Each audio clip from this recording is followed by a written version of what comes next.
Kita kesempatan untuk memuji Tuhan. Maafkan kalau suara saya agak sedikit serak-serak, karena gigi saya juga sedang sakit. Jadi saya berjuang untuk menyampaikan firman Tuhan hari ini, mulai hari Selasa dan hari Jumat dan sampai besok. Saya masih ada jadwal pelayanan Bapak Ibu. Jadi agak sedikit serak dan ditambah lagi gigi saya yang tidak baik-baik saja. Tapi tidak menjadi sebuah alasan bagi saya untuk tidak melayani Tuhan. Selama Tuhan masih memberikan kesehatan, kita harus tetap melayani Tuhan. Karena hari ini saya harus pelayanan 3 kali. Jadi tadi pagi sudah selesai, ini kedua, nanti ketiga malam. Besok jam 4 sore lagi masih ada jadwal yang harus saya gumulkan supaya saya tetap sehat, Bapak Ibu yang dikasihi Tuhan. Mari kita siapkan hati kita untuk mendengarkan firman Tuhan. Firman Tuhan yang terdapat di dalam Lukas pasal yang ke-24 ayat yang ke-25 hingga ayat yang ke-26. Kita akan membacanya terlebih dahulu Bapak Ibu yang dikasihi Tuhan. Lukas pasal yang ke-24 ayat 25 hingga ayat yang ke-26. Karena hanya 2 ayat kita akan baca bersama-sama. 3, 2 ya. Lalu ia berkata kepada mereka, "Hai kamu orang bodoh, betapa lambatnya hatimu sehingga kamu tidak percaya yang telah dikatakan para nabi. Bukankah Mesias harus menderita? Semuanya itu untuk masuk ke dalam kemuliaannya." Bapak Ibu yang dikasihi Tuhan, tema renungan hari ini bagi kita adalah iman yang lambat. Ketika kita membaca pembacaan kita yang sudah kita baca tadi Bapak Ibu yang dikasihi Tuhan, ini adalah gambaran para murid ketika terjadi kebangkitan Yesus. Minggu kemarin saya sudah sampaikan kepada Bapak Ibu bahwa bukan hanya saat ini kita melihat orang meragukan kebangkitan Yesus, tetapi zaman dahulu juga sudah terjadi Bapak Ibu yang dikasihi Tuhan. Itulah sebabnya perhatikan ayat ini, saya membacanya.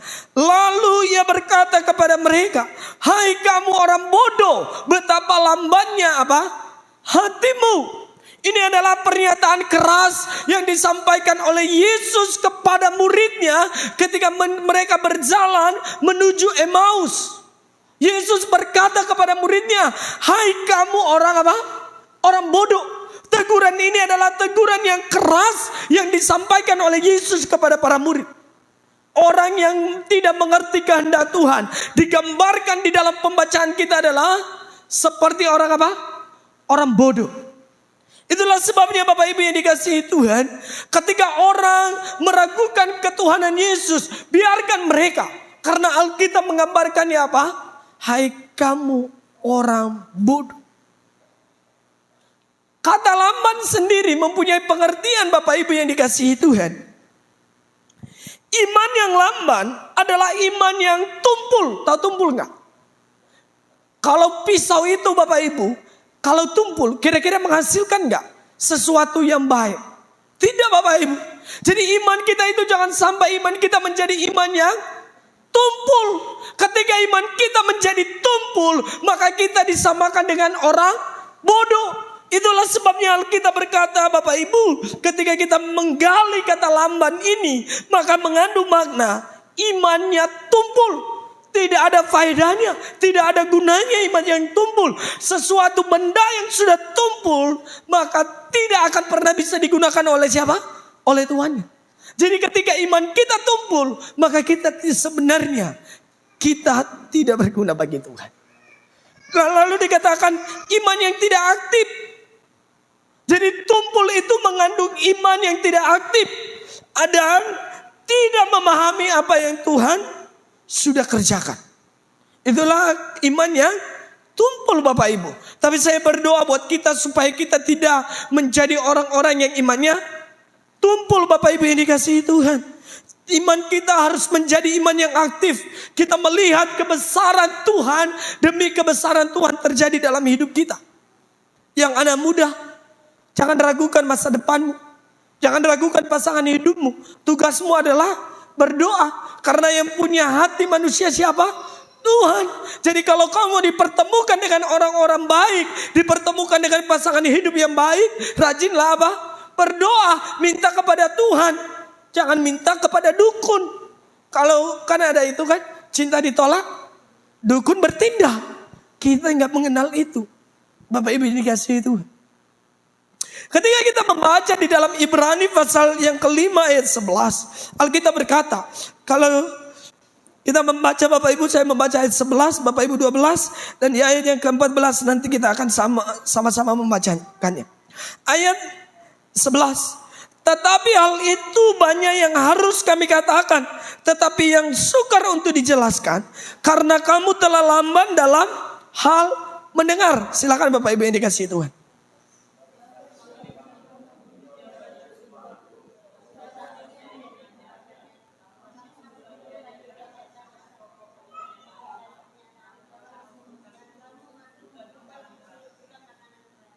Ayat 13 berkata demikian, Bapak Ibu yang dikasihi Tuhan. Sebab barang siapa masih memerlukan susu, ia tidak memahami ajaran tentang kebenaran, sebab ia adalah anak kecil. 3:2 ya. Tetapi makanan keras adalah untuk orang-orang dewasa, yang karena mempunyai pencitraan yang terlatih untuk membedakan yang baik daripada yang jahat. Perhatikan baik-baik firman Tuhan ini. Ayat 11 memberikan kita gambaran Bapak Ibu yang dikasihi Tuhan tentang hal itu banyak yang harus kami katakan. Tetapi yang sukar dijelaskan karena kamu telah lamban dalam mendengar. Bapak Ibu yang dikasihi Tuhan, para murid itu ada bersama-sama dengan Yesus 3,5 tahun. Yang ngajar mereka siapa? Yesus. Yang memberikan firman kepada mereka siapa? Yesus. Orang yang luar biasa. Itulah sebabnya Bapak Ibu, kalau kita ditinjau dari waktu, harusnya kita sudah menjadi apa? Pengajar Bapak Ibu yang dikasihi Tuhan. Tetapi kita masih memerlukan apa? Susu. Susu diibaratkan dalam Alkitab buat siapa? Anak kecil.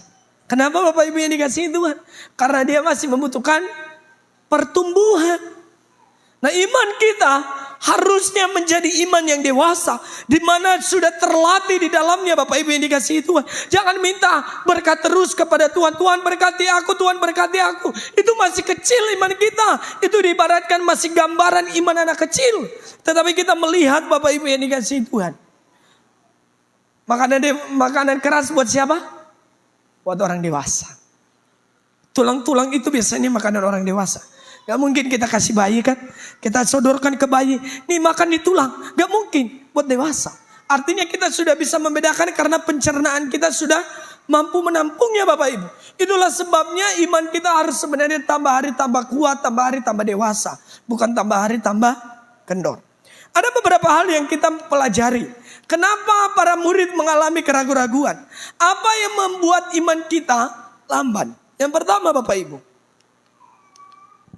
karena apa? Ada keraguan-raguan. Keraguan-raguan ini juga berbahaya bagi iman kita. Sangat fatal ketika kita ragu-ragu. Dibilang orang beriman, tidak beriman, ya kan? Dibilang juga enggak beriman, toh juga di KTP ada lambangnya, ya kan Bapak Ibu yang dikasihi Tuhan. Jadi jangan hanya agamanya jelas di KTP Kristen, tapi dia tidak pernah ibadah. Begitu juga sebaliknya, hanya sebatas agama. Kekristenan bukan sebatas agama. Kekristenan berbicara tentang sebuah hubungan. Berbicara tentang sebuah relasi. Jadi para murid meragukan kebangkitan Yesus. Kenapa mereka meragukannya? Karena pada zaman itu tidak ada yang dibangkitkan dari orang mati. Terkecuali Lazarus. Itu pun yang membangkitkannya Yesus. Bapak Ibu yang dikasihi Tuhan. Perhatikan baik-baik. Keraguan-raguan kita akan membawa kita kepada ketidakpastian iman kepada Tuhan. Sehingga kita tidak dapat melihat karya Tuhan yang hebat dalam hidup kita. Ingat loh ya. Kalau kita ragu-ragu, kira-kira menghasilkan buah gak? Enggak akan menghasilkan apa-apa. Kita bertindak, kita ragu-ragu. Kita mau melangkah, kita ragu-ragu. Buat lamaran pekerjaan, ragu-ragu. Kira-kira kita diterima enggak? Enggak. Lalu berharap yang baik. Itulah sebabnya kenapa iman kita mengalami keterlambatan atau lamban. Karena kita apa? Ragu-ragu. Coba tadi yang menjadi WL di depan ini ragu-ragu. Bisa jadi ibadah kita tidak berjalan dengan baik Bapak Ibu yang dikasih. Itulah sebabnya firman Allah berkata demikian Bapak Ibu yang dikasih Tuhan. Di dalam Lukas 24 ayat 10 dan 11. Perempuan-perempuan itu ialah Maria dari Magdala dan Yohanan dan Maria ibu Yakobus dan perempuan-perempuan lain juga yang bersama-sama dengan mereka memberitahukan kepada rasul-rasul. Tetapi bagi mereka perkataan itu apa? Seakan-akan apa? Omong kosong. Dan mereka tidak percaya kepada perempuan-perempuan itu. Ini bahaya. Jadi kenapa dunia membenci ketika kita berkata Tuhanku Yesus? Mereka mempertanyakan karena bagi mereka itu adalah apa? Omong kosong. Tidak ada artinya. Tidak ada faedahnya. Jadi saya mau katakan kepada Bapak Ibu, janganlah beriman kepada Tuhan ragu-ragu. Jangan ragu-ragu Bapak Ibu. Sekali Yesus tetap Yesus. Ya. Biarkan sekeliling mengatakan enggak kok. Nanti pembuktiannya di akhir zaman kan. Ya. Pembuktiannya di sana. Tapi yang saya percaya, Alkitab mencatat, siapa yang menduakan Tuhan di muka umum, maka dia tidak akan diakui di kelak. Bapak Ibu yang dikasihi Tuhan. Di dalam tulisan yang lain di dalam Lukas juga mengatakan, dan sementara mereka sedang bercakap-cakap tentang hal itu, Yesus tiba-tiba berdiri di tengah-tengah mereka dan berkata kepada mereka, damai sejahtera bagi kamu. Lihat ayat ke-37. Ini respon para murid. Mereka terkejut dan takut dan menyangka bahwa apa? Mereka melihat hantu. Orang yang ragu-ragu Bapak Ibu, dia tidak akan pernah melihat kebesaran Tuhan. Enggak. Kalau kita meragukan masa depan, maka kita tidak akan pernah mempunyai masa depan Bapak Ibu yang dikasihi Tuhan. Itulah sebabnya di ayat yang ke-38. Akan tetapi ia berkata kepada mereka, mengapa kamu terkejut dan apa? Dan apa sebabnya timbul apa? Keraguan-raguan dalam hatimu. Yesus ada di depan mereka, tapi mereka ragu-ragu. Kenapa kira-kira hal itu bisa terjadi Bapak Ibu yang dikasihi itu? Bukankah iman kita juga hampir sama ya? Terkadang kita ragu-ragu beriman kepada Tuhan.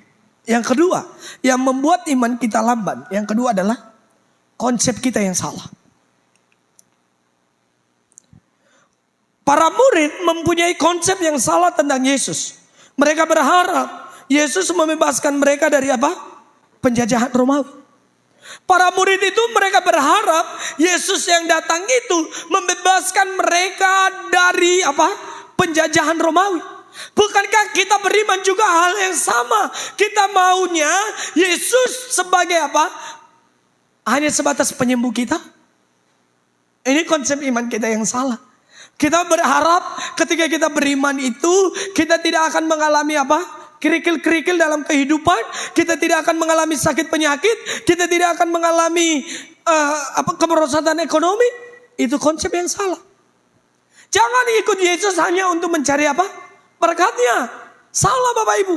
Tapi ketika kita beriman kepada Yesus, berarti kita menjadikan dia nomor satu. Apapun keadaannya, kita harus tetap beriman. Para murid berharap mereka dibebaskan dari apa? Penjajahan Romawi.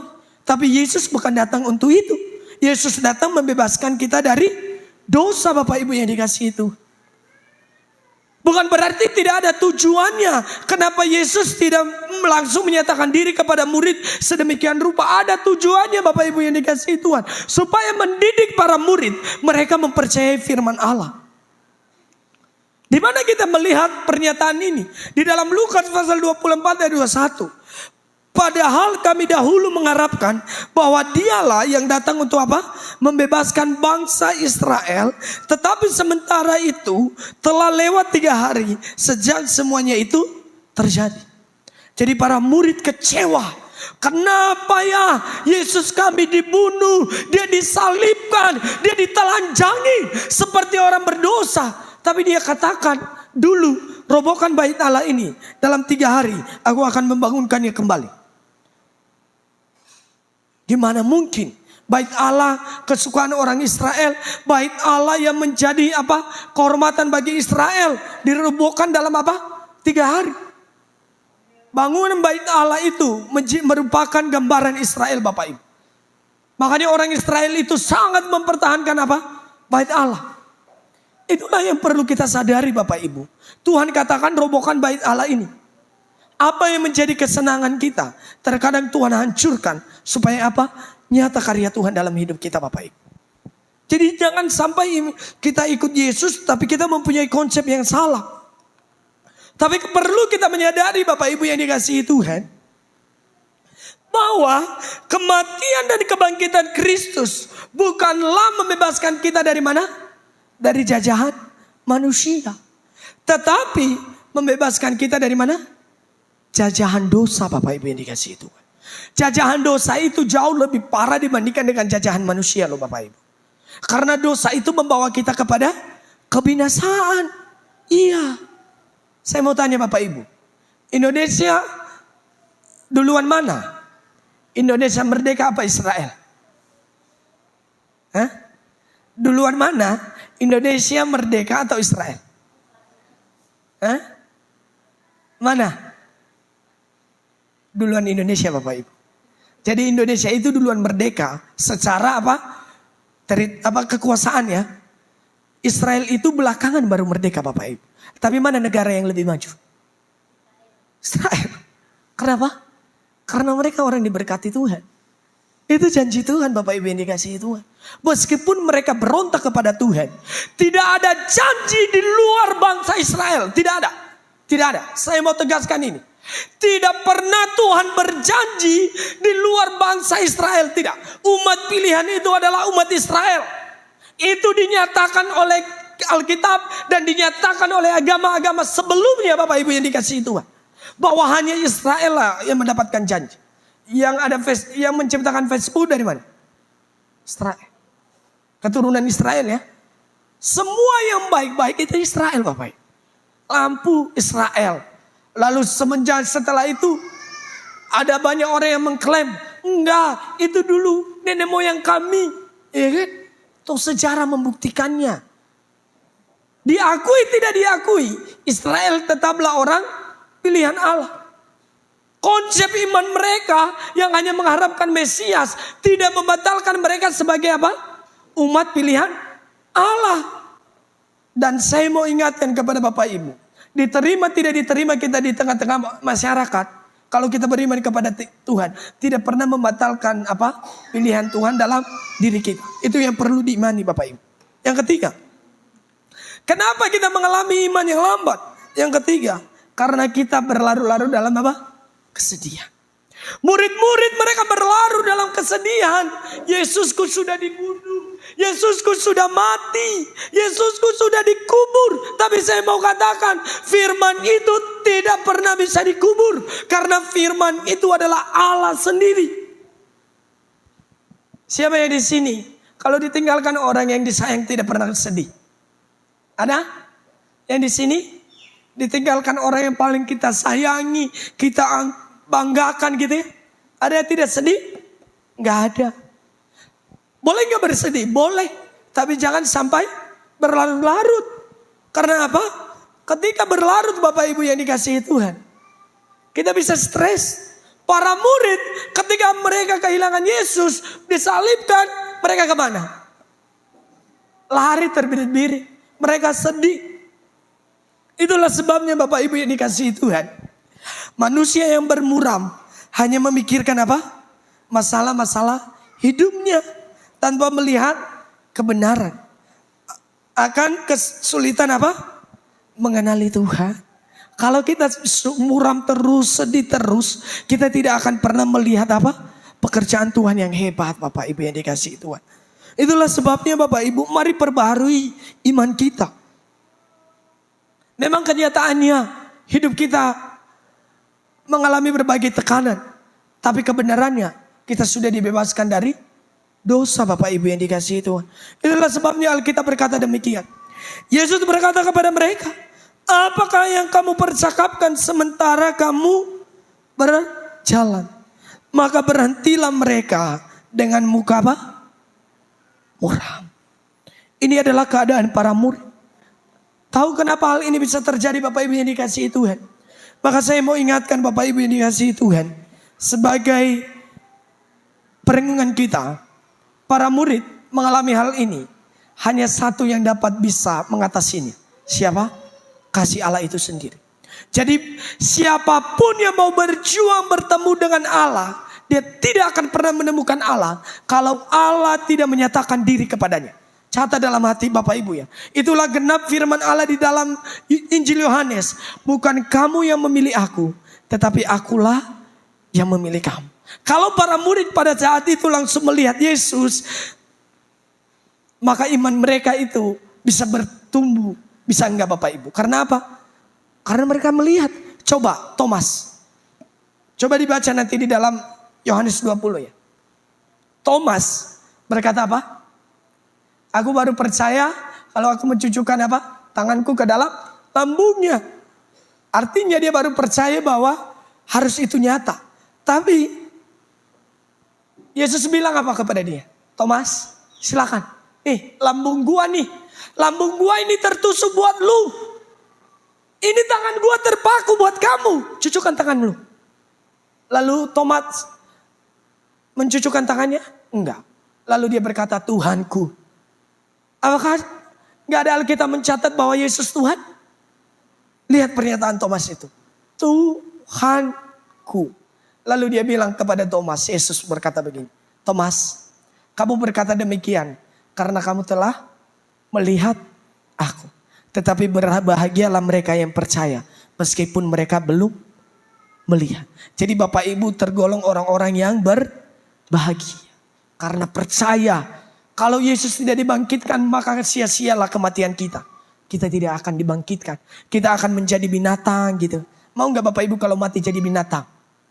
Iya kan? Ada loh Bapak Ibu. Kalau matinya jadi anjing katanya kan. Berinkarnasi lagi kalau udah mati. Enggak. Konsep kita enggak. Kita dibangkitkan dalam tubuh kemuliaan. Itulah kesimpulan bagi kita Bapak Ibu yang dikasihi Tuhan.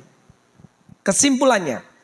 Iman yang lamban hanya dapat diatasi oleh kasih Tuhan Yesus Kristus. Yang dapat menembus apa? Menembus apa?